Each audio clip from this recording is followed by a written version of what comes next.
I knew Manila traffic was bad. People warned me. Blogs warned me. Even the airport guard who checked my passport said, "Ma'am, welcome to the Philippines." Good luck with EDSA. But I didn't think it was that bad.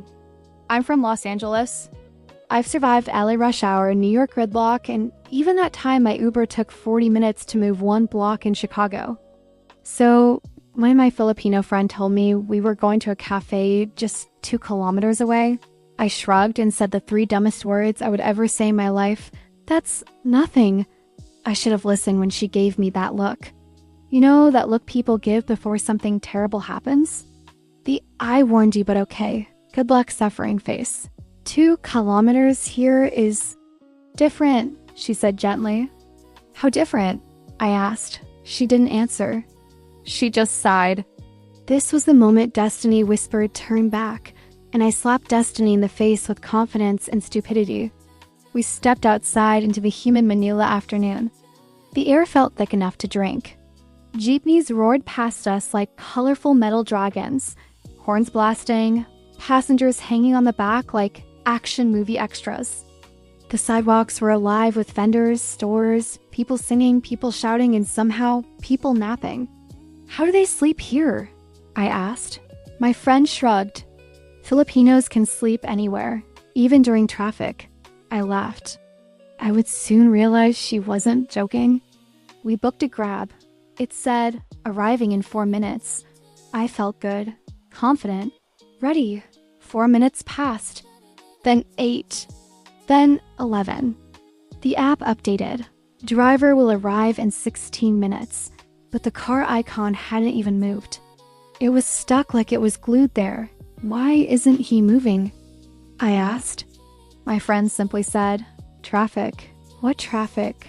We haven't even started the trip yet. She nodded sympathetically. Welcome to Manila. Eventually the driver arrived, a cheerful man with the energy of someone who had surrendered to life long ago.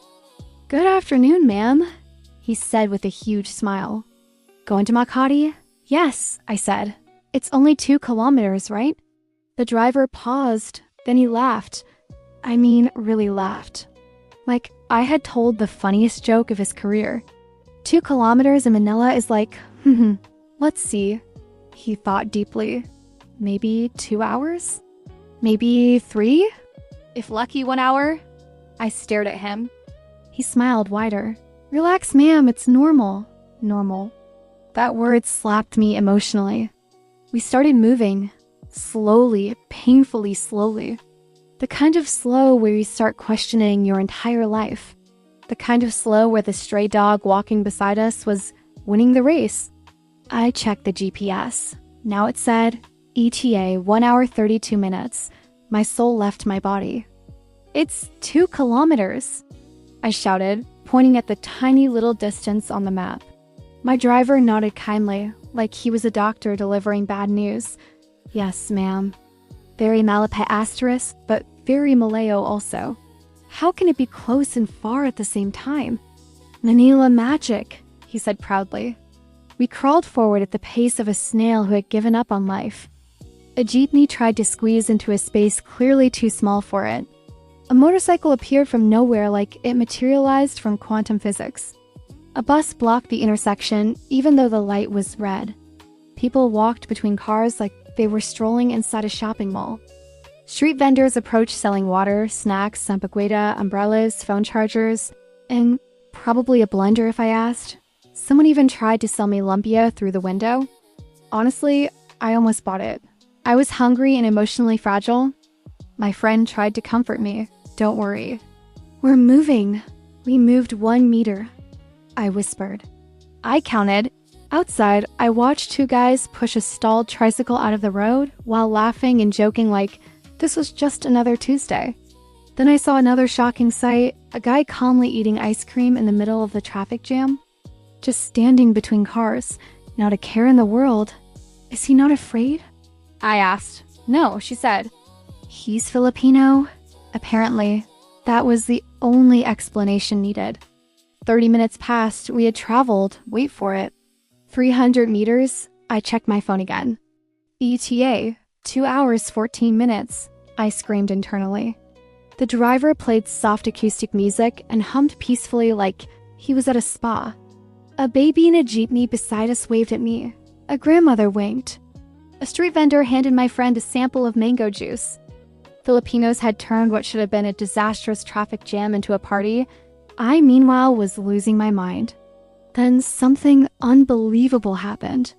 The driver put the car in park, in the middle of the road. Why are we stopping? I panicked. What's happening? Traffic not moving? He said calmly. Time for merienda. My eyes widened. Merienda? He reached into a little cooler and pulled out a bag of pandesal. Want bread, ma'am? I stared at him, defeated. Yes, please. We ate pandesal in the middle of the busiest road in Manila, like it was the most normal thing ever. So, picture this. I'm in Manila for the first time, excited to meet a friend at a cafe. I hop into a ride-sharing car, check the map, and see my destination is just 2 kilometers away. 2. I thought, oh, this will be quick. Maybe 10 minutes tops. Oh, sweet, naive summer child that I was. If only I knew what lay ahead. For the first 20 minutes, we barely moved. And I don't mean we were crawling. I mean, we were stationary. Like a permanent art installation titled Despair on 4 Wheels. The GPS, which initially said 5 minutes to destination, now just showed a tiny car icon mocking me with its stillness. I was getting stressed. I was tapping my foot, checking my watch, sighing dramatically. The driver just smiled. Traffic, ma'am. Yeah, I noticed. After what felt like an eternity, I swear something in me just snapped, but in a good way. I leaned back in my seat, let out a huge sigh, and just accepted my fate.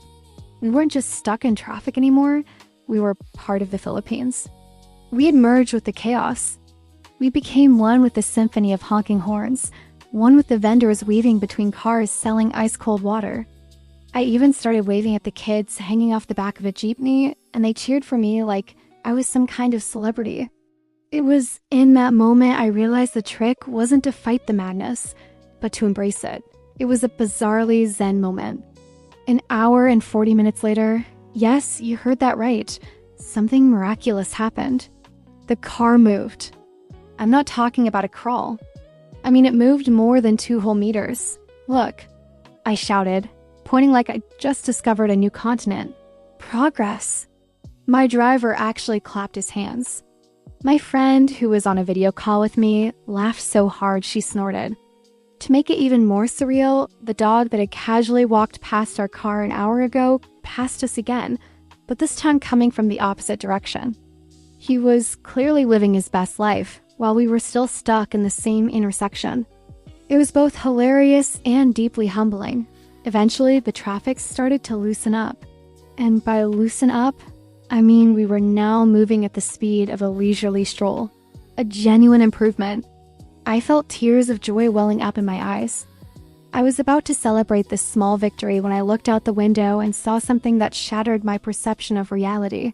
A man was walking alongside our car, while eating a barbecue skewer, and then he overtook us. He didn't even look out of breath. He just casually walked past our moving vehicle, enjoying his snack. I just stared, completely bewildered. Was I in the Matrix? Was time flowing differently outside our car? I seriously started to question everything. At long last, like a mirage in a desert, the tall, gleaming buildings of Makati appeared on the horizon. My GPS chimed in. You are 300 meters from your destination. I cheered. My friend cheered.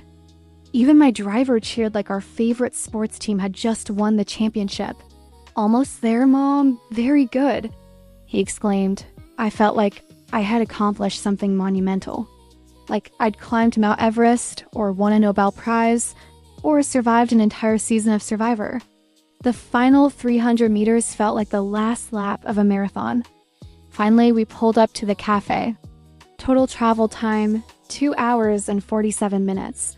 For 2 kilometers, I stepped out of the car with the dramatic exhaustion of a soldier returning from a long, hard-fought war. The driver waved at me, smiling cheerfully. Thank you, ma'am. Next time, maybe faster. I stood there, not knowing whether to laugh or cry. Inside, the cool blast of the air conditioning felt like paradise. I collapsed into a chair and my friend sat across from me, grinning from ear to ear. "So?" she asked. "How does it feel experiencing Manila traffic for the first time?" I stared into the distance, 1,000-yard stare. "It feels," I whispered, "like I aged 10 years. She burst out laughing. "Next time," she said, "we walk." I nodded so aggressively I think I sprained my neck. Yes, walking is the best invention ever. Walking is life. Walking is freedom. As we sat there sipping our much-deserved iced coffees, I started to reflect on the whole absurd journey. What I thought would be a simple 2-kilometer ride had turned into an epic odyssey. It was a psychological experiment, a life lesson, maybe even a spiritual awakening. But something strange had happened too. I kind of enjoyed it. Not the traffic itself, of course, that was pure agony. But the vibe. The people. Filipinos didn't let the chaos ruin their day. They laughed, they chatted with strangers, they shared snacks. They turned a universally frustrating experience into a citywide social event. It was actually incredible to witness. It showed a kind of resilience and good humor that was just infectious. After we finished our drinks and were ready to leave, I nervously checked my GPS again for the trip home. The estimated travel time, 3 hours. 3 hours? I looked at my friend, my eyes wide with horror. "No," I said, with the firmness of a general refusing a retreat. "We are not doing that again. So what's the plan?" she asked, amused. I grabbed her hand dramatically. "We're walking." She laughed so hard she almost fell over. "Okay," she said, wiping a tear from her eye. "Let's walk." So we did. We started walking back. And guess how long it took us to get home? 22 minutes. 22. I felt personally insulted by the laws of physics. But also I felt victorious. We had beaten the system. And that, my friends, is the story of the day I learned the most important lesson of my travels. Never, and I mean never, underestimate Filipino traffic. If someone in Manila tells you, "Oh, it's just 2 kilometers away," you don't question it. You don't argue. You just prepare your soul. You pack snacks, a power bank, maybe a good book. Because in Manila, 2 kilometers isn't a measure of distance. It's a measure of destiny. It's the kind of destiny you fight, the kind you survive, and definitely the kind you laugh about later. Preferably while eating some street food in the middle of it all. Thanks for watching, and if you've had a crazy traffic story like this, drop it in the comments below. Don't forget to like and subscribe for more adventures. See you next time.